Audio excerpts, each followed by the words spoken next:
right, let's talk about how you're feeling today. So I have with a lot of students like to use what I call a counseling scale. If it's a one, it's a sunny day or a great day. A two would be partly sunny or pretty good.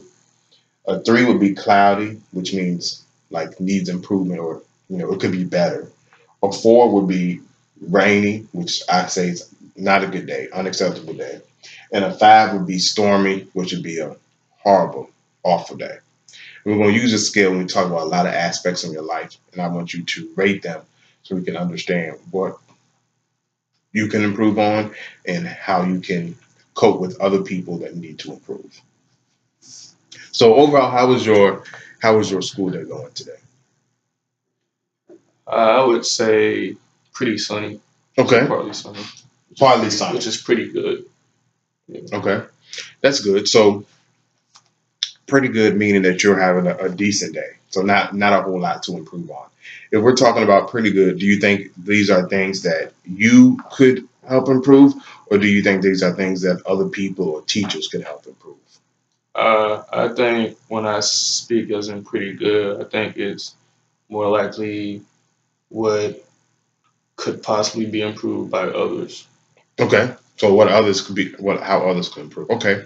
which So could affect my mood to right. make it pretty good. Okay. So let's talk about some things at home. So you just recently moved with your grandmother. Is that correct? Yes, Okay. So how would you rate that? How would you rate that experience of transition? I would say cloudy. So I would say it's okay, but it could always have improvement. Okay. So you would say that's a cloud improvement. And would that be something that you think that you could fix internally, or do you think that's something that you could help someone else improve? I think it would be most likely both because I feel like what needs improvement externally could help me mentally cope internally with the changes that I have to face. Okay. So we're going to try to implement a type of therapy that really helps you not only get into some of your deep feelings, but it also helps you understand what reality is like. Because a lot of times when we go through any daily life, any daily schedule, and we get in that continuous pattern, we forget to understand how we really feel or what the reality of feelings are like. Because in most cases, especially being a high school student, you're going to have mixed feelings about a lot of things, but it's to really understand those deeper feelings to help yourself. So, first thing I want you to do is to explain a recent time, and I'm actually going to go first, when you felt excited about something and you felt really good about something, whether it's an accomplishment or whether it's a goal that you reached. And I'm going to go first because I want to explain a recent time where I felt excited and accomplished about something and a goal was reached. And when you're explaining something, I want you to listen to the key words that you use in reality because those key words are very important. A lot of times you'll hear people say, choose your words wisely. And that's because those words really help you understand how you feel, but they also help you communicate how you think someone else feels. So a recent time that experience that I had when I was very excited was um, applying for my teaching license. Had to get a whole lot of paperwork together and make sure you pass the test, pay the fees, take some other classes, a lot of side aspects like CPR classes and things like that. So during that process, at the beginning of the process, I felt anxiety. I was really anxious about getting everything done. But throughout the middle of the process, my mood started to settle and improve a little bit. And by the end, when I received the confirmation, I would say I was joyful, accomplished, excited. Um, and I think I also felt a little bit of resilience. And by resilience, I mean I felt that I had made it through the hard time, through the road, through the bumps in the road, as I would say, when I feel that resilient process. And I think that's important because everyone has to build resilience because no one is perfect. No one's life is perfect. And I think that at the end of that accomplishment, I felt the resilience for achieving that goal. So I'm gonna give you a few minutes, give you about, if you can, hopefully about 30 seconds to think about a time when you felt accomplished and that you achieved a goal.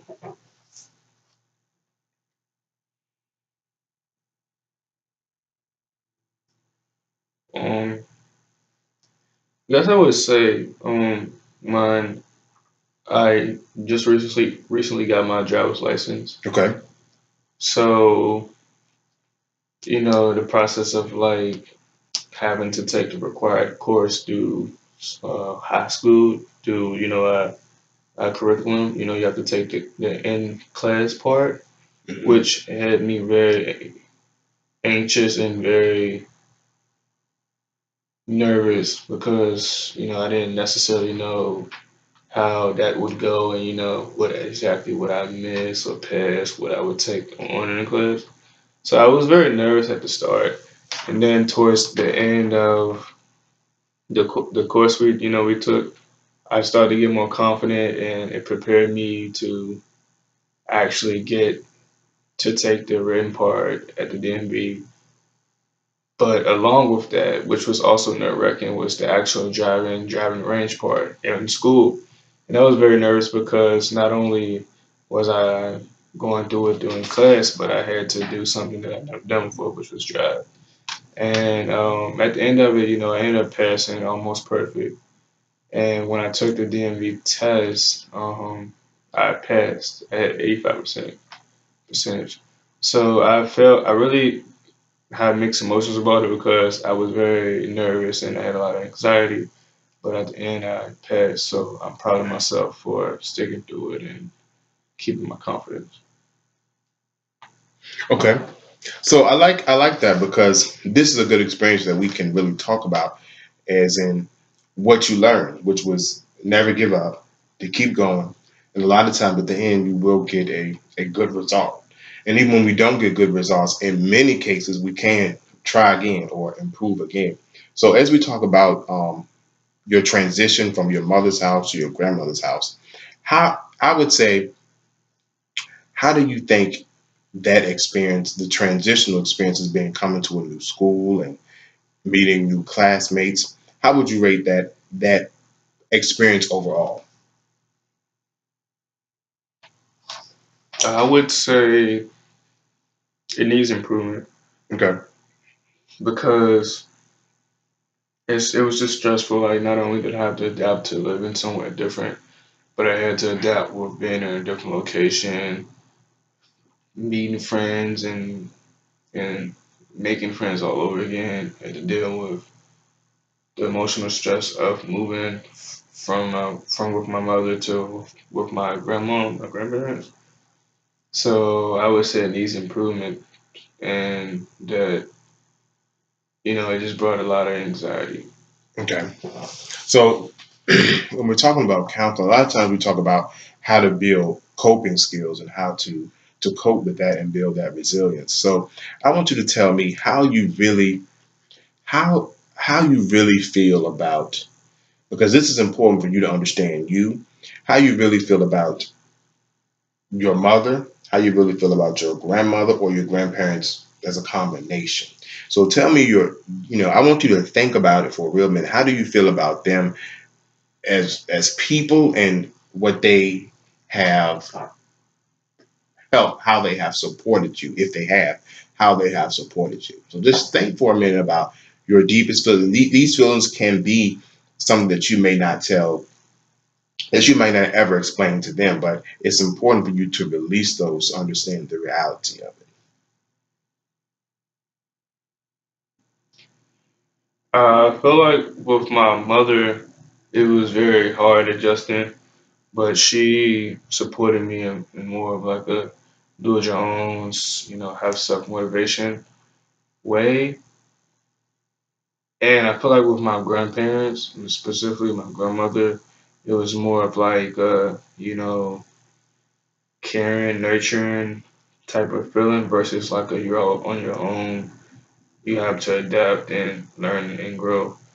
So those two different types of parenting methods allowed me to adjust towards different situations, specifically as I go on within life and I move and as I can get older. So I would just say the overall experience between those two will probably be the best of both worlds. And sometimes it's kind of hard to adjust, but it's not like I'm being thrown in anything blindfolded. Okay. Do you think would you say that your grandparents and your well, first of all, would you say that your mother really appreciates you and understands what it's like to be you in a situation like this? Uh, I honestly wouldn't know, but I feel like I truly think she wouldn't understand how it is exactly to be in my footsteps and going through everything that I go through as a male and being an African American as long as well as that and living in the neighborhood that I live in and having to move and try to adapt culturally. So I think it would be pretty hard for her to get a gist of what I'm going through. But I feel like she has an overall base understanding of what it could possibly be like. So do you think writing her a letter or maybe sitting down and explaining to her about some of the situations, some of the the things that you're experiencing would really help her to better understand you and better help her be able to support you? I think if we sit down and talk in person, it wouldn't sink in as a letter. A letter is more of a formal way, a form of visualization of like what is the issue and addressing the issue, versus like me giving my opinionated statements on how I really feel. I feel like it's sinking better if I write a letter versus talking to someone in person. Okay. So how do you think your grandparents feel about you, and how do you think they how do you think they have supported you if they have? How do you think they have supported you, and how do you think they really know how you feel to be transitioned? Because remember, as when we're talking about grandparents, we're talking about them living a different life than what you have because of their age. So how do you think they understand you at this moment in I the think position that you're in? I think they understand me as best as they possibly could understand in certain aspects, but then again, I feel like they're not my age. They're not in my age classification. They're not in high school in 2018. They don't know exactly what goes on in high school, how the transition happens. Some of like the cultural norms that comes about of being my age. I feel like they don't understand that aspect, but whatever they can understand, they try to understand. And sometimes I feel like they take their past experiences and try to relate it towards mine when we're in two different times growing up. Okay. So you feel like you really understand a lot about your family, a lot about how they feel about you, and how you feel about them. So I want you to, for your assignment for our next session, I want you to think about some personal goal, at least one personal goal, one career goal, and I also want you to think about if you were to write a letter to your mother, what exactly would it say? So for our next session, think about personal goal, career goal. If you write to a letter to your mother, what exactly would that, with the details in that letter entail? And what we're going to do is next time we're going to talk about, because most of these will be what we call long-term goals and how you can reach your goals despite some of the challenges that you face.